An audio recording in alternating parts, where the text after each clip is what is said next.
ভিসার নিয়মে আবারও পরিবর্তন এনেছে যুক্তরাজ্য সরকার। তবে এই নিয়ম শুধুমাত্র স্বাস্থ্যসেবা প্রদানকারী কর্মী এবং শিক্ষার্থীদের জন্য প্রযোজ্য। আগামী 9 এপ্রিল থেকে বিদেশ থেকে কর্মী নিয়োগ করতে ইচ্ছুক নিয়োগকর্তাদের প্রথমে প্রমাণ করতে হবে যে তারা এরই মধ্যে দেশে থাকা এমন কাউকে নিয়োগ করার চেষ্টা করেছেন যার নতুন ভিসা প্রয়োজন। বিস্তারিত সিনিয়র রিপোর্টার মোহাম্মদ রেজাউল করিম মৃধার রিপোর্টে। কেয়ারার সেবা একটি মহৎ পেশা। অসুস্থ, প্রতিবন্ধী ও বয়স্ক মানুষের সেবাদানের জন্য বিভিন্ন এজেন্সির মাধ্যমে ব্রিটেনে এসেছেন প্রায় ৩৯,০০০ কর্মী। কাজ না পাওয়ার অভিযোগে বন্ধ করে দেওয়া হয়েছে অনেক এজেন্সি, যার ফলে অনেকেই কাজ না পেয়ে মানবতারা জীবনযাপন করছেন। আমরা যে কোম্পানিতে আসছি সে কোম্পানি হঠাৎ করে উদাও হয়ে গেছে এক কথায়। তারপর থেকে আমাদের অনেক কষ্টে জীবনযাপন চলে।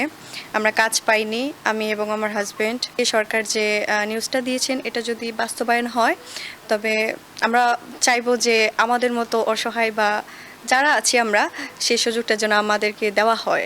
অধিক সংখ্যক কেয়ারার আসার এবং কাজ না পেয়ে মানবতার জীবনযাপন করার খবর অজানা নেই হোম অফিসের। অনেক জল্পনা কল্পনার পর আগামী 9 এপ্রিল থেকে নতুন আইন করতে যাচ্ছে সরকার। গভর্নমেন্ট একটা আইডেন্টিফাই করছে 470 কোম্পানির লাইসেন্স রিভোকড হয়েছে। এ থেকে প্রায় 39,000 পিপুল যারা আসলে এখন ভালনারেবল, তাদের কোনো জব নাই, তারা ভালনারেবল সিচুয়েশন আছেন। গভর্নমেন্ট চাচ্ছে তাদেরকে রিক্রুট করে প্রায়োরিটি দেওয়ার জন্য। এর জন্য লটা হচ্ছে 9 এপ্রিল থেকে যারা বিগ কোম্পানি, যাদের স্পন্সর লাইসেন্স আছে, তারা ফার্স্ট অপরচুনিটিতে রিক্রুট করতে হবে তাদেরকে। তারপরে যদি তাদেরকে রিক্রুট করা ফেইল হন, দেন তারা রিক্রুট করতে পারবে স্টুডেন্ট বা পিএসডব্লিউকে, অথবা দেশের বাইরে থেকে আনতে পারবে। নতুন এই আইনের ফলে ব্রিটেনে আসা কেয়ারারা পাবেন সঠিক কাজ, ঠিক তেমনি এজেন্সিগুলোও পাবেন দক্ষ শ্রমিক।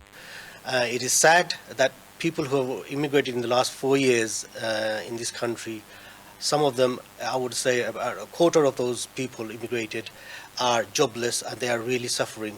So it is now time for people who are seeking new employees to recruit those people here in this country. Government ভাগ করে দিবে, একটা পুল ক্রিয়েট করবে, সেই পুলের মধ্যে আপনার সিভিটা জমা দিবেন এবং ওইসব এরিয়াতে যেসব কোম্পানির স্পন্সর লাইসেন্স আছে তারা আপনাদেরকে রিক্রুট করবে। তারা আপনাদেরকে রিক্রুট করার পরে তারা দেশের বাইরে থেকে আনতে পারবে। তবে এই আইনের ফলে সুবিধার চেয়ে অসুবিধায় পড়তে পারেন অনেকেই। সেই সাথে ইমিগ্রেশনের আরেকটি নতুন কৌশল বলে মনে করেন এই আইনজীবী। আপনি ইন্টারন্যাশনাল স্কিল কেয়ার ওয়ার্কারদেরকে কিন্তু আর রিক্রুট করা যাচ্ছে না। যারা দক্ষ হয়ে বসে আছে দেশের বাইরে, এরা কিন্তু আর আসতে পারতেছে না।